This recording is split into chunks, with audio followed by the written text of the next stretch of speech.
प्यारे बच्चों, आज हम लोग पढ़ेंगे भारतेंदु हरिश्चंद्र की एक बहुत महत्वपूर्ण कविता, बहुत प्यारी कविता, बहुत मीठी कविता। ठीक है, आप सोच रहे हो कि कविता प्यारी भी होती है, कविता मीठी भी होती है, कविता नमकीन भी होती है क्या? कविता तीखी भी होती है क्या? होती है। कैसे होती है? मतलब हर टाइप की कविता होती है। प्यारी मतलब सर उसमें जैसे प्यार आदि का वर्णन किया गया और मतलब किसी पे कट मतलब बहुत बढ़िया, अच्छा कहा, किसी पे कटाक्ष किया, ठीक है ना। तो जैसे स्वाद अलग अलग होते हैं ना, वैसे ही भाव भी अलग अलग होते हैं। तो ये कविता प्यारी कविता है, मीठी कविता है। मीठी कविता इसलिए कि इसमें प्रेम का वर्णन है ना। कविता को खोलने से पहले, कविता को समझने से पहले कविता के शीर्षक को हम समझेंगे। इस कविता का जो शीर्षक है प्रेमाश्रु वर्णन, इस शीर्षक का सामान्य अर्थ है प्रेमाश्रु को तोड़िए तो प्रेम जोड़ अश्रु ना, और वर्षण, ठीक है, कि प्रेम के कारण उत्पन्न हुए आंसुओं की वर्षा, बारिश। वर्षण मतलब बारिश। तो प्रेम में जो प्रेम की वजह से, प्रेम के कारण से या प्रेम में उत्पन्न जो आंसुओं की बारिश है, उसका वर्णन इस कविता में किया है। प्रेम की दो अवस्थाएं हैं, होती हैं मूलतः संयोग की अवस्था यानी कि मिलन, और वियोग की अवस्था यानी कि अलगाव। तो दोनों ही स्थितियों में प्रेमीजन रोते हैं, भावुक होते हैं, संयोग में अत्यधिक आनंद से और वियोग में अत्यधिक दुख से। ठीक है, तो प्रेमाश्रु वर्णन का तात्पर्य है प्रेम की दोनों ही अवस्थाओं में निकलने वाले जो आंसू हैं उसका वर्णन। ठीक है, इस पूरी कविता में दो पैराग्राफ हैं, ठीक है ना, दो छंद हैं, ठीक है ना। पहले पैराग्राफ में क्या है, पहले छंद में क्या है, कृष्ण के प्रेम में जो गोपियां हैं या कृष्ण के प्रेम में पड़े हुए जो भक्त हैं, उन भक्तों की आंखों से जो आंसुओं की वर्षा हो रही है उसका वर्णन किया है कि क्या क्या अवस्थाएं हैं, क्या क्या हो रहा है, वो हम पढ़ेंगे। और दूसरे में अपने भक्तों, अपने प्रेमी जनों की स्थिति देखकर कृष्ण के हृदय से, कृष्ण के मन से, कृष्ण की आंखों से जो करुणा की नदी बह रही है, करुणा के आंसुओं की जो बारिश हो रही है, उसका वर्णन भारतेंदु हरिश्चंद्र ने किया है। स्पष्ट है बात? अब कविता पे आए। सबके सामने टेक्स्ट है, बहुत अच्छे। तो चले, हमारे नैन बही नदियां, गोपियां कह रही हैं कि हमारी आंखों से आंसुओं की नदी बह रही है। ठीक है, नैन बही नदियां मतलब इतने आंसू निकल रहे हैं, आंसुओं की इतनी बारिश हो रही है। प्रेमाश्रु वर्षण शीर्षक पे जाइए। आंसुओं की इतनी बारिश हो रही है कि वह बारिश क्या हो गई है, नदी बन चुकी है। हमारी नैन बही नदियां। स्पष्ट है? आगे बढ़े। बीती जानी अवधि सब पिय की जो हमसो बदियां। अवधि कहते हैं समय, ठीक है ना। प्रिय शब्द किसके लिए आया है? कृष्ण के लिए। उस प्रिय ने, उस प्रियतम ने, कृष्ण ने जो समय दिया था वह समय क्या हो गया है, बीत चुका है, वह समय खत्म हो चुका है। यहाँ पे ये वाक्य दो स्थितियों की ओर संकेत कर रहा है। पहली स्थिति कि अब वह समय बीत गया है और मिलन की बेला आने वाली है, आनंद का विषय है। और दूसरा, अब वह समय बीत गया है लेकिन फिर भी वह छलिया, वह कृष्ण हमसे मिलने नहीं आया। ठीक है, और दोनों ही भाव यहाँ पे हो सकते हैं, लेकिन सामान्य भाव आप ये लें, मिलने का जो समय बताया था वह बीत चुका है और अब मिलने की बेला आने वाली है। तो उस इंतजार में आंसुओं की क्या हो रही है, नदी बह रही है, या आंसुओं की क्या हो रही है, वर्षा हो रही है। ठीक है बच्चों, आगे बढ़े।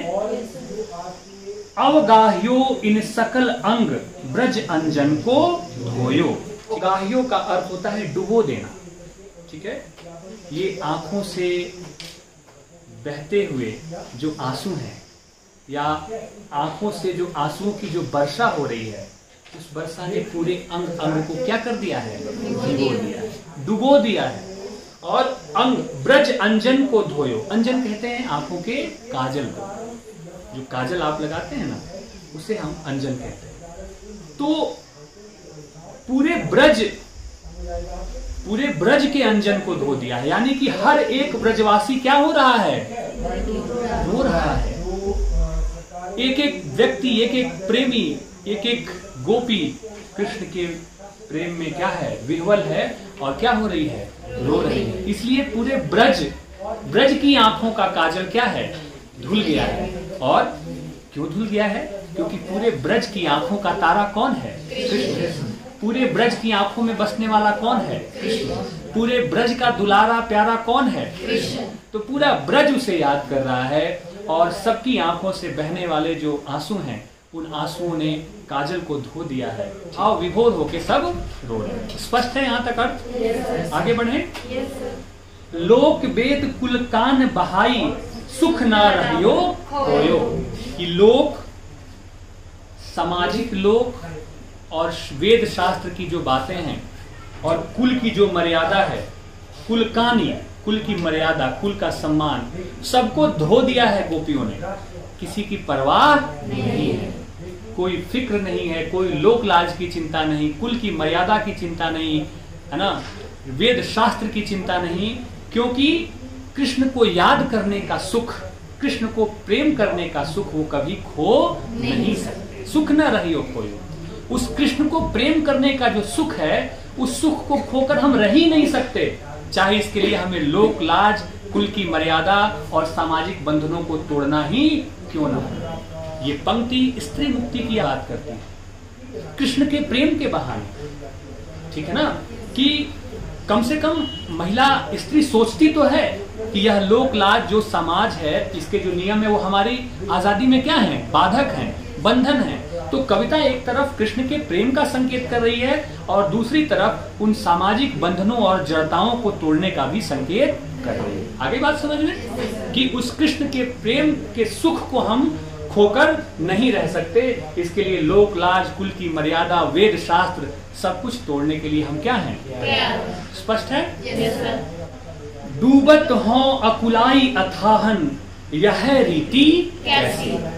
सवाल पूछा कि बेचैन, अकुलाना मतलब बेचैन, बेचैन होना, बेचैन भी हैं और उसके प्रेम में डूबे भी जा रहे हैं। आ गई बात समझ में। अब घनानंद को आप जब पढ़िएगा या पढ़ते होंगे तो देखते होंगे कि प्रेम में जो दर्द है ना, दर्द भी है लेकिन उस दर्द का अपना मजा भी है, उस दर्द में वो आनंदित भी हो रहे हैं। ठीक है ना, उससे भागने की कोई बेताबी नहीं है, उससे दूर हटने की कोई बेचैनी नहीं है। जिगर मुरादाबादी ने भी कहा कि ये इश्क नहीं आसा, इतना ही समझ लीजिए एक आग का दरिया है और डूब के जाना है। लेकिन हर एक प्रेमी उस आग के दरिया में डूबने के लिए क्या होता है, तैयार होता है। ठीक है, यह रीति समझ में नहीं आती कि बेचैन भी हैं और ज्यादा उसके प्रेम में डूबते भी जा रहे हैं। स्पष्ट है।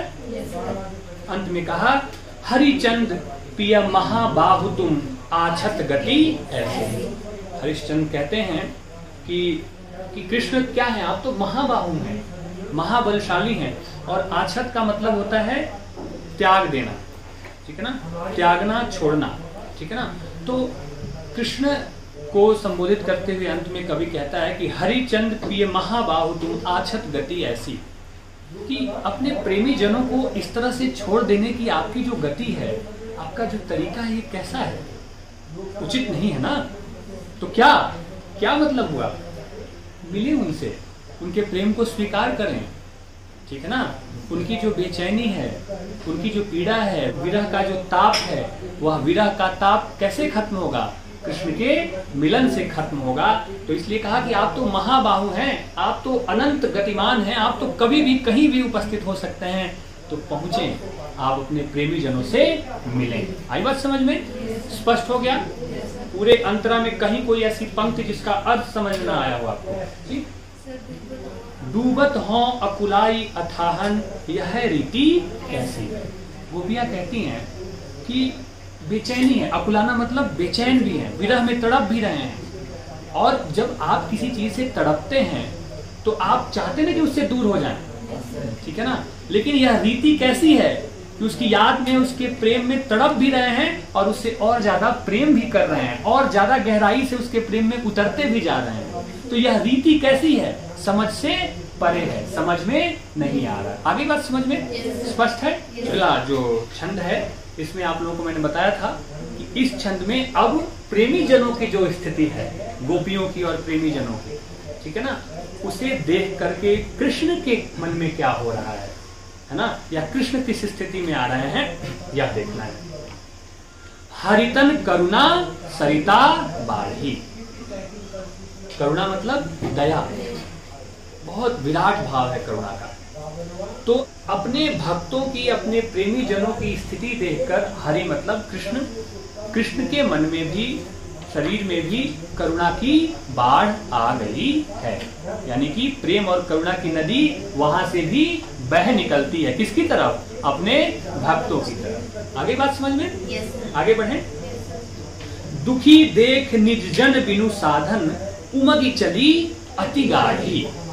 निज मतलब अपना, दुखी देख निज जन, अपने लोगों को दुखी देखकर, बिनु साधन जो निरुपाय हैं, जिनके पास कोई रास्ता नहीं है कृष्ण से मिलने का, तो ऐसी स्थिति में अपने प्रेमी जनों और भक्तों को देख करके वो करुणा रूपी नदी जो प्रवाहित हो रही है वहां से, उसकी गति और बढ़ जाती है। वो और उछल उछल कर तेज गति से अपने भक्तों की ओर चलने के लिए प्रस्थान कर जाती है। दृश्य देखें आप, तो ऐसे देखें कि एक प्रेम की नदी कृष्ण की तरफ से अब बहते हुए अपने भक्तों की तरफ चल पड़ी है। आगे बात समझ में?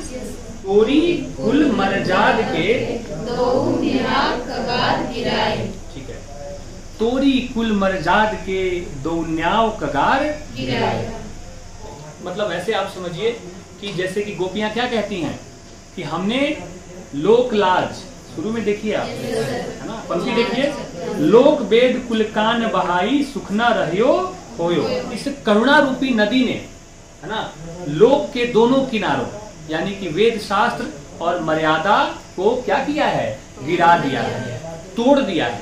ठीक है ना, इसका एक अर्थ हुआ। और दूसरा अर्थ संकेत वहां भी समझे कि यही नदी, इसी नदी का प्रभाव, इसी प्रेम का प्रभाव गोपियों के मन में है, इसलिए गोपियों ने भी कुल की मर्यादा और लोक लाज को क्या कर दिया है? त्याग दिया। आई बात समझ में?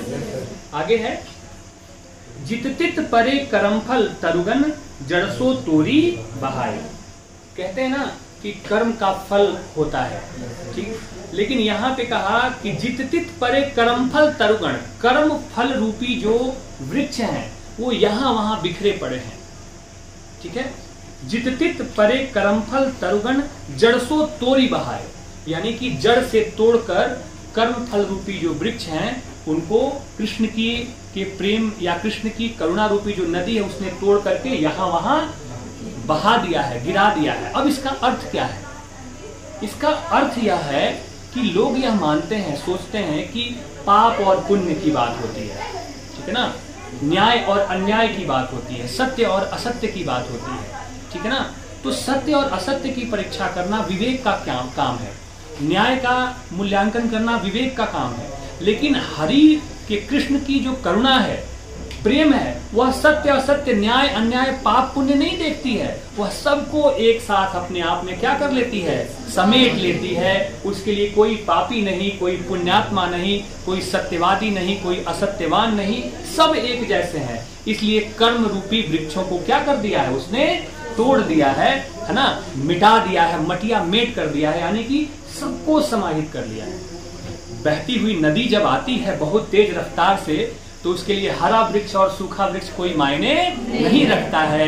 उसी प्रकार कृष्ण के प्रेम में अच्छे कर्म और बुरे कर्म, सत्य असत्य, न्याय अन्याय जैसे वृक्षों का कोई लेखा जोखा नहीं है। उसने सबको समेट लिया है, सबको उसमें बहा लिया है। स्पष्ट है? आगे समझ में? आगे कहा, अचल विरुद्ध गंभीर भंवर गही महापावगन बोरे। विरुद्ध कहते हैं यश को।